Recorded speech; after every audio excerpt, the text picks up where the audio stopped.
नमस्कार जोहार, मैं याचना जायसवाल। आप देख रहे हैं न्यूज झारखंड। चलिए जानते हैं सुबह से लेकर शाम तक की झारखंड की तमाम बड़ी खबरों को।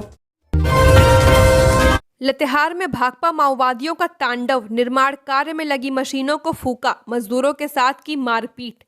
लातेहार जिला में एक बार फिर भाकपा माओवादियों ने तांडव मचाया। घटना जिले के प्रखंड महुआडांड थाना क्षेत्र के चुटिया गांव की है, जहां माओवादियों ने पुल निर्माण कार्य में लगी मिक्सर मशीन को आग के हवाले कर दिया। इतना ही नहीं, माओवादियों ने पुल के निर्माण कार्य में लगे 4 मिस्त्री और मजदूरों के साथ मारपीट भी की। घटना सोमवार रात 8 बजे की बताई जा रही है। मजदूरों ने बताया कि नक्सली 5 की संख्या में आए थे। बता दें कि भाकपा माओवादी लगातार राज्य के अलग अलग इलाकों में लगातार इस तरह की घटनाओं को अंजाम दे रही है। वहीं उग्रवादी और पीएलएफआई नक्सलियों का तांडव लगातार देखने को मिल रहा है। पिछले दिनों लोहरदगा में उग्रवादियों ने 3 नहरों के पक्कीकरण और मरम्मती के काम में लगे मशीनों को आग के हवाले कर दिया था। इससे पहले उग्रवादियों ने सोते हुए मजदूरों को उठाकर गोली मारने की धमकी दी थी। वहीं खुंटी में पीएलएफआई के उग्रवादियों ने लेवी के लिए 2 जनरेटर जला दिए थे। हालांकि घटना को अंजाम देने वालों को गिरफ्तार कर लिया गया। नशे में धुत एएसआई ने पुलिस लाइन में की फायरिंग, दर्जनों राउंड गोली चलाई। हजारीबाग पुलिस लाइन में गोलीबारी हुई है। यहां नशे में धुत एएसआई बृजनंदन यादव ने दर्जनों राउंड गोली चलाई है। अचानक गोलियों की आवाज सुनकर थाने के आसपास अफरा तफरी का माहौल हो गया। हालांकि इस गोलीबारी में किसी को कोई नुकसान नहीं हुआ है। घटना की जानकारी पाकर एसपी तुरंत पुलिस लाइन पहुंचे। जिले के एसपी ने कहा कि एएसआई बृजनंदन यादव पर एफआईआर के तहत कार्रवाई की जाएगी। घटना को लेकर पुलिस लाइन के कर्मियों ने बताया कि सोमवार शाम 7 बजे ड्यूटी कर एएसआई वापस पुलिस लाइन पहुंचे। करीब 8 से 9 बजे कमरे में बैठकर ही उन्होंने कई गोलियां चलाई। इसके बाद नशे की हालत में वो सड़क पर निकल गए और दनादन फायरिंग शुरू कर दी। लगातार हो रही फायरिंग से पुलिस लाइन में हड़कंप मच गया। अंत में बुलेट प्रूफ जैकेट पहनकर जवान अंदर पहुंचे और उन्होंने एसआई के हाथ से बंदूक ली और उसे जमीन पर गिरा दिया। बताया जा रहा है कि बंदूक में एक बार गोली खत्म होने पर बृजनंदन यादव ने दोबारा लोड कर फायरिंग की। घटना को लेकर एसपी मनोज रतन चौथे ने बताया कि एसआई बृजनंदन यादव ने नशे की हालत में कई राउंड फायरिंग की है। उन्हें मेडिकल जांच के लिए भेजा गया था। रिपोर्ट आने के बाद एफआईआर के तहत उन पर कार्रवाई की जाएगी। चक्रधरपुर थाना क्षेत्र में खेत से 45 वर्षीय महिला का शव बरामद, दुष्कर्म कर हत्या किए जाने की आशंका, जांच में जुटी पुलिस। चक्रधरपुर थाना अंतर्गत पदमपुर गांव के उपरटोला के खेत में अज्ञात महिला का शव पुलिस ने बरामद किया है। जिस तरह महिला का शव खेत में पड़ा है, उससे आशंका जताई जा रही है कि महिला के साथ पहले उसके साथ बलात्कार किया गया हो, उसके बाद उसकी हत्या कर दिया गया। बहरहाल घटना के बाद से क्षेत्र में सनसनी फैल गई है। घटना का सूचना मिलते ही चक्रधरपुर थाना पुलिस घटना स्थल पर पहुंचकर मामले की जांच पड़ताल कर रही है। घटना के संबंध में मिली जानकारी के अनुसार चक्रधरपुर थाना अंतर्गत पदमपुर गांव के उपरटोला के खेत में एक 45 वर्षीय अज्ञात महिला का शव खेत में पड़ा मिला है। मंगलवार सुबह जब शव मिलने की खबर आग की तरह गांव में फैल गई, जिससे आसपास गांव के सैकड़ों ग्रामीण शव की पहचान करने के लिए पहुंचे, लेकिन किसी ने पहचान नहीं कर पाई। इसके बाद ग्रामीणों ने इसकी सूचना चक्रधरपुर थाना को दी। सूचना मिलने के बाद चक्रधरपुर थाना के पुलिस घटना स्थल पर पहुंचकर महिला के शव को अपने कब्जे में लिया। इसके बाद महिला की पहचान करने और आगे की कार्यवाही में जुट गई। जिस तरह खेत में शव पड़ा हुआ है, उससे जितनी मुंह उतनी बातें हो रही हैं। बहरहाल पुलिस मामले की एक एक बिंदु को लेकर जांच पड़ताल कर रही है। सांसद संजय सेठ की मुश्किलें बढ़ी, सीएमपीएफ में घोटाले को लेकर सीबीआई ने भेजा नोटिस। सांसद संजय दुर्भाग्य से सीएमपीएफ संगठन का मुख्यालय भ्रष्टाचार का अड्डा बन गया है। सीसीएल कोलियरी कर्मचारी संघ ने सोमवार को रांची के सांसद संजय सेठ को सीएमपीएफ में हुए घोटाले की सीबीआई जांच को लेकर ज्ञापन सौंपा। संघ के महामंत्री राजीव रंजन सिंह, मुख्यालय कार्यकारी अध्यक्ष संजय श्रीवास्तव, मुख्यालय कोषाध्यक्ष मनोज सहाय, मुख्यालय कार्य समिति सदस्य किरण कुमारी के अलावा संगठन के अन्य सदस्य शामिल थे। राजीव रंजन सिंह ने कहा कि कोयला कर्मियों की मेहनत की कमाई 1.5 लाख करोड़ रुपए का भविष्य निधि और पेंशन फंड धनबाद स्थित सीएमपीएफ संगठन द्वारा प्रबंधित किया जाता है। आयुक्त इसके मुखिया हैं। न्यासी बोर्ड के अध्यक्ष भारत सरकार कोयला मंत्रालय के सचिव हैं। दुर्भाग्य से सीएमपीएफ संगठन का मुख्यालय भ्रष्टाचार का अड्डा बन गया है। पीडीएस डीलर सभी जिलों में कर रहे बैठक, 1 जनवरी से आंदोलन की बना रहे रणनीति।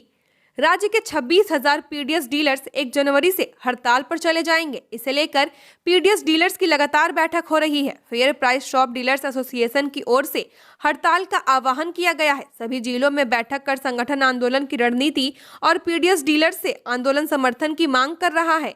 इस संबंध में पीडीएस डीलर्स की बैठक रांची जिला में भी हुई। बैठक की अध्यक्षता एसोसिएशन के अध्यक्ष ज्ञानदेव झा ने किया। इस दौरान जिले के 15 प्रखंडों से एसोसिएशन के अध्यक्ष और सदस्य मौजूद रहे। बैठक में 1 जनवरी से होने वाले आंदोलन पर रणनीति भी बनी। साथ ही निर्णय लिया गया कि इस दौरान रांची जिला के सभी पीडीएस सेंटर बंद रखे जाएंगे। लंबित मांगों के साथ ही केंद्र सरकार की ओर से आने वाले 5 साल तक देश भर के 81 करोड़ कार्डधारियों को मुफ्त राशन देने की योजना पर भी चर्चा की गई। हालांकि राज्य में 2 करोड़ 64 लाख राशन कार्डधारी हैं। इस दौरान मुख्य रूप से पीडीएस के तहत मुफ्त राशन से पीडीएस डीलर्स को मिलने वाले कमीशन पर चर्चा की गई। खबरों में आगे बढ़ने से पहले अगर आपने अभी तक इस चैनल को सब्सक्राइब नहीं किया है तो सब्सक्राइब कर ले, जिससे आपको झारखंड की हर छोटी बड़ी खबर के अपडेट मिलते रहे। तो चलिए बढ़ते हैं खबरों की ओर। तोरपा में आदिवासी छात्रा का अपहरण कर दुष्कर्म। तोरपा में 9वीं कक्षा की छात्रा का चाकू के बल पर अपहरण कर दुष्कर्म करने का मामला सामने आया है। वह हॉस्टल में रहकर पढ़ाई करती है। इस मामले में पुलिस मुख्य आरोपी शहबाज खान हसनैन उर्फ गोलू, मिराज खान, एक महिला समेत 2 अन्य लोगों को हिरासत में लेकर पूछताछ कर रही है। आदिवासी छात्रा रविवार को हॉस्टल की अन्य छात्राओं के साथ क्रिसमस के मौके पर आयोजित प्रार्थना सभा में शामिल होने आरसी चर्च गई थी। चर्च के बाद वह अपने एक दोस्त के साथ कॉलेज के पास टोंगरी में घूमने चली गई। वहीं पर तबकरा के युवक शहबाज खान अपने एक साथी के साथ पहुंचा। उसने छात्रा के दोस्त के साथ मारपीट कर उसका मोबाइल और पैसा छीन लिया। इसके बाद छात्रा को शाम में तबकरा बाजार टांड स्थित अपने घर ले गया। घर में ही दुष्कर्म किया। इधर छात्रा के हॉस्टल में नहीं लौटने पर रविवार को स्कूल की ओर से इसकी जानकारी परिजनों को दी गई। शाम में परिजनों ने तबकरा थाना में अपहरण की प्राथमिकी दर्ज कराई। आर्थिक तंगी में रिम्स में तैनात 400 होमगार्ड जवान 3 महीने से नहीं मिला है वेतन। राजधानी में रांची के रिम्स में अव्यवस्था कोई नई बात नहीं है। इस बार राज्य के सबसे बड़े सरकारी अस्पताल रिम्स की सुरक्षा संभाल रहे 400 होमगार्ड के जवानों से जुड़ी है। इनको पिछले 3 महीने से वेतन नहीं दिया गया है। वेतन नहीं मिलने की वजह से रिम्स अस्पताल में तैनात सुरक्षाकर्मी सरकार से वेतन की मांग कर रहे हैं। सोमवार को भी होमगार्ड के जवानों ने वेतन की मांग की है। उन्होंने सरकार से आग्रह किया है कि उन्हें जल्द से जल्द वेतन आवंटित किया जाए ताकि वह अपने परिवार का खर्च वहन कर सके। इस बाबत होमगार्ड वेलफेयर एसोसिएशन के महासचिव राजीव कुमार तिवारी ने बताया कि पिछले 3 महीने से वेतन नहीं दिया गया है, जबकि होमगार्ड के जवान रिम्स के विभिन्न ward, doctors housing colony, hostel और रिम्स परिसर के विभिन्न जगहों पर सुरक्षा में तैनात रहते हैं। इसके अलावा वो अस्पताल में आने वाले मरीजों को मदद भी करते हैं। होमगार्ड वेलफेयर एसोसिएशन के महासचिव राजीव कुमार ने बताया कि वेतन नहीं मिलने के कारण सभी जवान उधार लेकर अपना जीवन यापन कर रहे हैं। क्रिसमस के मौके पर राज्य सरकार दूसरे कर्मचारियों को एडवांस में पेमेंट कर रही है, तो फिर होमगार्ड के जवानों को क्यों नजरअंदाज किया जा रहा है। होमगार्ड के जवान 3 शिफ्ट में काम कर रहे हैं, 24 घंटे पूरे अस्पताल की सुरक्षा में जुटे रहते हैं। इसके बावजूद सरकार होमगार्ड के जवानों के वेतनों को लेकर गंभीर नहीं है। राज्य में ठंड से थोड़ी राहत, बादल छटे तो खिली धूप। अगले 3 दिनों तक सुबह दिखेगा कोहरा। राज्य में ठंड से थोड़ी राहत मिली है। तापमान में थोड़ी बढ़त दर्ज की गई है। बादल हटे हैं, जिसका असर राजधानी रांची सहित राज्य के दूसरे जिलों में भी महसूस होने लगा है। सुबह की धूप ने थोड़ी राहत दी है। रांची का अधिकतम तापमान 25.3 डिग्री और न्यूनतम तापमान 11.6 डिग्री दर्ज किया गया है। रांची के तापमान में पिछले 24 घंटे में ही बढ़त दर्ज की गई है। रांची का उच्चतम तापमान 25.2 डिग्री सेल्सियस दर्ज किया गया है, जबकि न्यूनतम तापमान में इसी दौरान 0.5 डिग्री सेंटीग्रेड की वृद्धि के बाद यह 12.1 डिग्री सेल्सियस हो गया। मौसम विभाग के अनुसार अगले 5 दिनों में झारखंड में न्यूनतम तापमान में वृद्धि होने की संभावना है।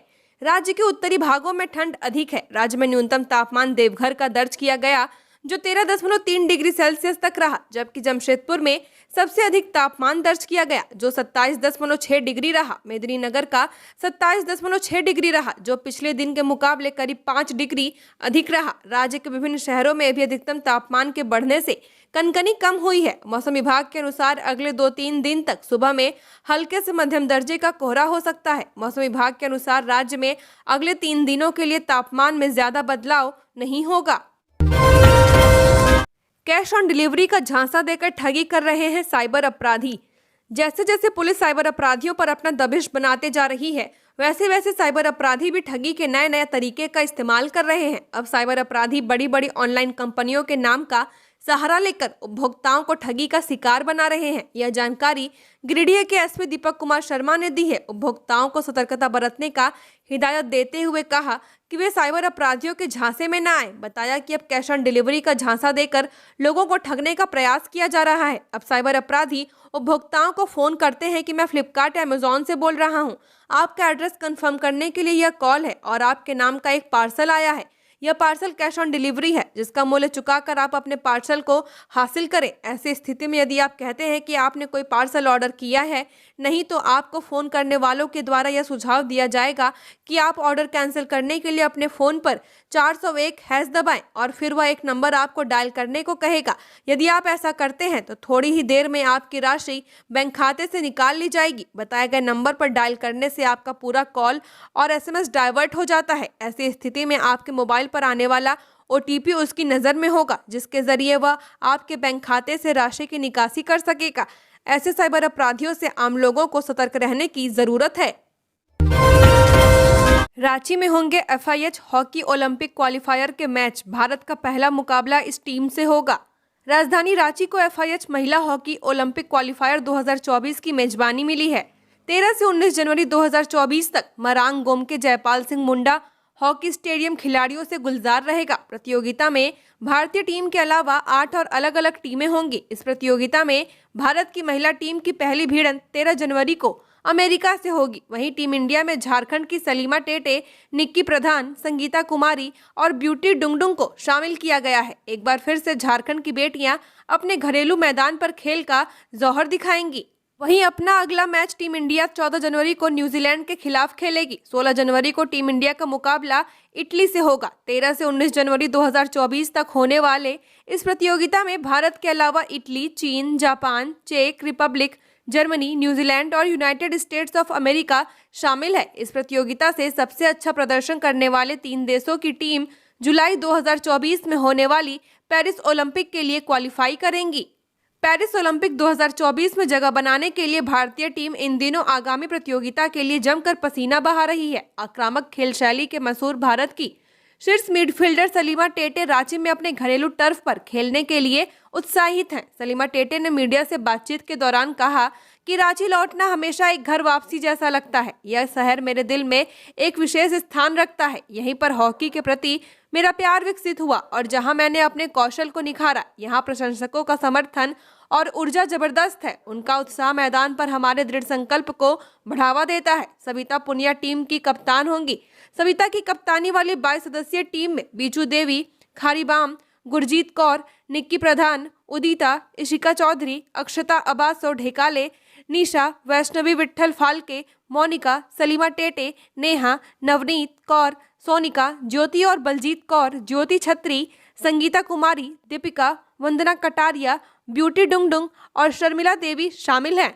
खबरों में आगे बढ़ने से पहले फाइनली जो है न्यू ईयर का गिवअवे था, उसका रजिस्ट्रेशन प्रोसेस शुरू कर दिया गया है, जिसमें आप पार्टिसिपेट होकर 51,000 रुपए तक कैश जीत सकते हैं। इसमें से जो फर्स्ट लकी विनर बनेंगे उनको 20,000 का कैश रिवॉर्ड दिया जाएगा। जो सेकेंड लकी विनर बनेंगे उनको 10,000 का कैश रिवॉर्ड दिया जाएगा और जो थर्ड लकी विनर बनेंगे उनको 5,000 का कैश रिवॉर्ड दिया जाएगा। इसके अलावा भी किन्हीं 32 लकी विनर को 500 रुपए का कैश रिवॉर्ड दिया जाएगा। ये गिवअवे फेसबुक पे चलाया जा रहा है और इससे पहले हम लोगों ने दीपावली में यूट्यूब पे 1,10,000 का गिवअवे चलाया था। उसमें अगर आप पार्टिसिपेट नहीं हो पाए थे तो आप इस गिवअवे में पार्टिसिपेट होकर कैश जीत सकते हैं। तो वीडियो के डिस्क्रिप्शन में लिंक है, जहां से आप क्लिक करके देख सकते हैं कि कैसे आप इसमें पार्टिसिपेट हो सकते हैं। और इसका रिजल्ट का जो अनाउंसमेंट है वो 14 जनवरी 2024 को किया जाएगा। तो आप लोग जल्दी जल्दी रजिस्ट्रेशन करें और जो कैश जीतने के लिए तैयार हो जाएं।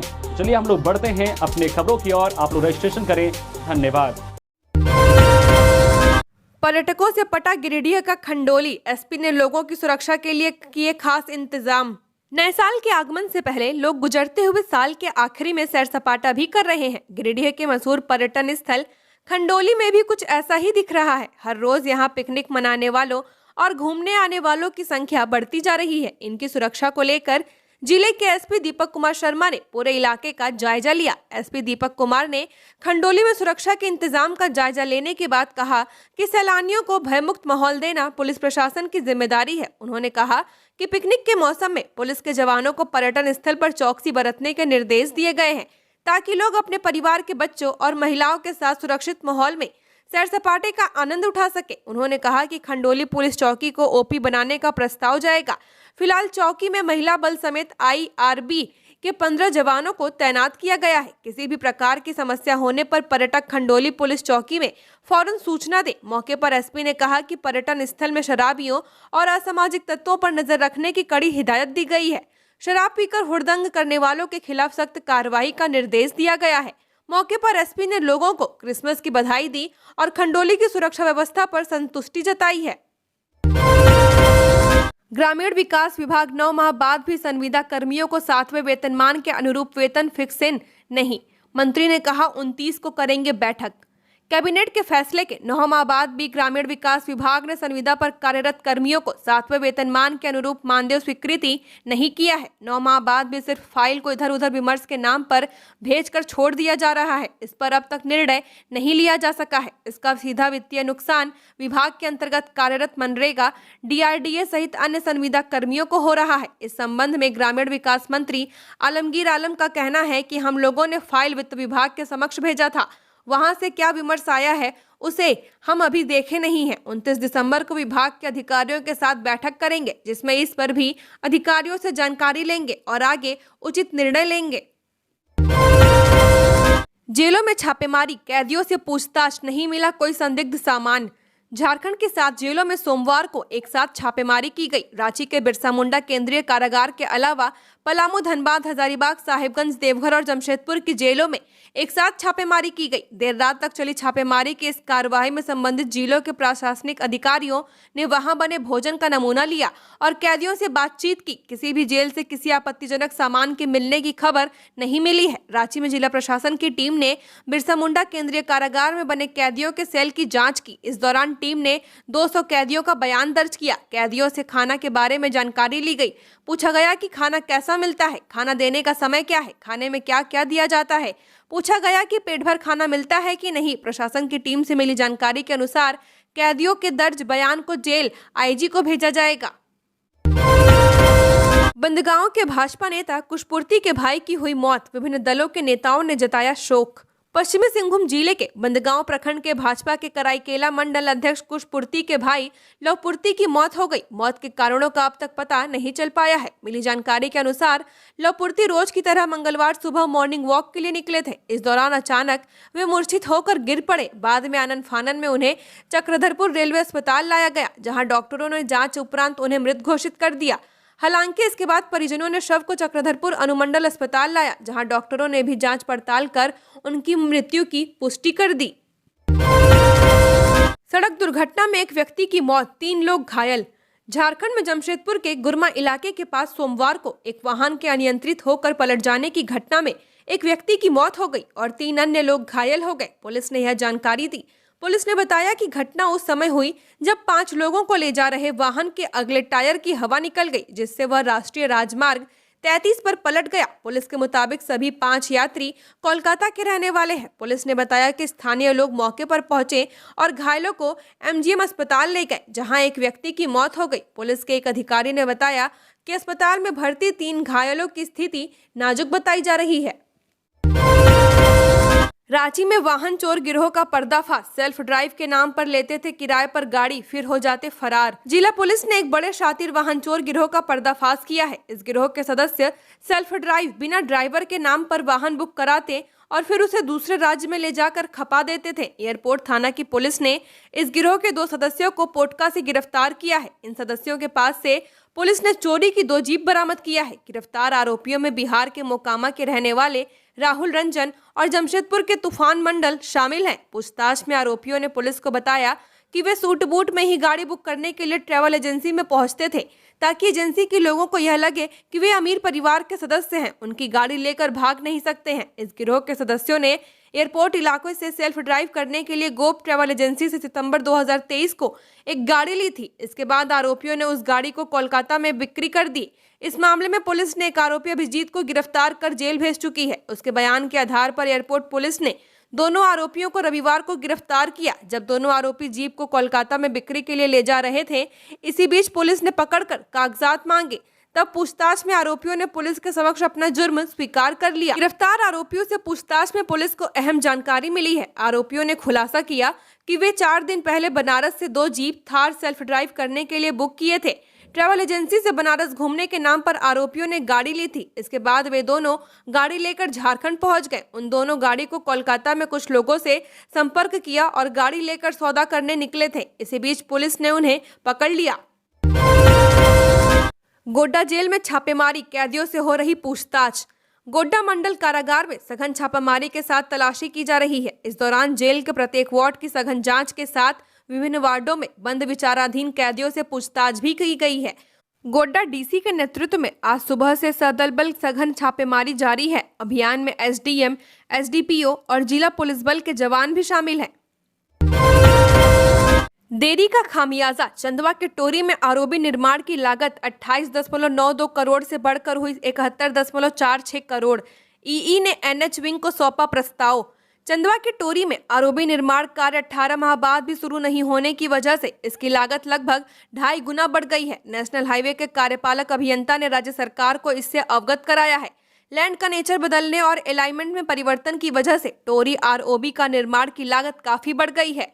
जून 2022 में इस योजना को 28.92 करोड़ की लागत से स्वीकृत किया गया था, लेकिन जमीन अधिग्रहण पूरा नहीं होने और भूमि की प्रकृति बदलने की वजह से इसकी लागत बढ़कर 71.46 करोड़ तक पहुंच गई है। इस लागत में सिविल वर्क, जमीन अधिग्रहण सहित अन्य सारे कार्य शामिल हैं। इसका प्राक्कलन MORTH के आरओ कार्यालय और एनएच विंग को सौंप दिया गया है। रांची में अबुआ आवास के लिए आवेदन की आज अंतिम तिथि, 31 दिसंबर तक करना है वेरिफिकेशन। आपकी योजना आपकी सरकार आपके द्वार अभियान के तहत अबुआ आवास योजना के आवेदन जमा करने की अंतिम तिथि 26 दिसंबर है। बीते सप्ताह तक जिला भर में 1.5 लाख से अधिक आवेदन प्राप्त हो चुके हैं। प्राप्त आवेदनों को पोर्टल पर अपलोड करने की आखिरी तिथि 28 दिसंबर रखी गई है। विभाग द्वारा तय किए गए कार्यक्रम के मुताबिक आवेदनों का सत्यापन 31 दिसंबर तक करना है। साथ ही लाभुकों के चयन को अंतिम रूप देने के लिए 4 जनवरी तक विशेष ग्राम सभा कराने का निर्देश दिया गया है। बताया गया कि ग्राम सभा से पारित सूची का प्रकाशन 28 दिसंबर से 8 जनवरी तक होगा। प्राप्त आपत्ति और त्रुटि का निराकरण 5 से 18 जनवरी तक किया जाएगा। लाभुकों को प्रथम किस्त की राशि 24 से 31 जनवरी के बीच दी जाएगी। इधर आवेदनों की जांच के लिए प्रखंडवार जांच दल का गठन किया जा चुका है। विभाग द्वारा इसके लिए तिथि का निर्धारण कर दिया गया है। दोस्तों के साथ पिकनिक मनाने गए युवक की मौत, 24 घंटे बाद भी नहीं मिला शव। डैम में नहाने उतरा था युवक। दोस्तों के साथ पिकनिक मनाने गए युवक की मौत हो गई। अब भी शव की तलाश जारी है, लेकिन घटना के 24 घंटे बाद भी अब तक शव बरामद नहीं किया गया है। घटना सोमवार को पलामू जिले के चैनपुर थाना क्षेत्र के रानीताल डैम में हुआ। मृतक धर्मेंद्र प्रसाद 42 वर्षीय चैनपुर के रहने वाले शिवनाथ प्रसाद कमलापुरी के पुत्र थे। चैनपुर बाजार क्षेत्र में रहने वाले 6 दोस्तों के साथ धर्मेंद्र पिकनिक मनाने रानीताल डैम पहुंचे थे। सभी दोस्त डैम में नहाने चले गए। धर्मेंद्र को तैराकी आती थी। उसने तैरकर डैम के इस पार से दूसरे किनारे पर जाना चाहा। इस क्रम में बीच में ही गहरे पानी में धर्मेंद्र डूबने लगा। उसके साथियों ने डूबते हुए देखा तो शोर मचाया, लेकिन डैम में किसी तरह के तैराक या गोताखोर की सुविधा नहीं होने के कारण उसे नहीं बचाया जा सका। डूबने के 4 घंटे बाद भी धर्मेंद्र के शव को डैम से नहीं निकाला जा सका है। उसके शव की तलाश में स्थानीय मछुआरे लगे हुए हैं। घटना की जानकारी चैनपुर पुलिस को दी गई। मौके पर पहुंची पुलिस भी संसाधन के अभाव में कुछ कर पाने की स्थिति में नहीं है। झारखंड की और खबरों के लिए बने रहिए हमारे साथ। हमारे चैनल न्यूज झारखंड पर चैनल को सब्सक्राइब करें, साथ बेल आइकन को प्रेस करें। नमस्कार।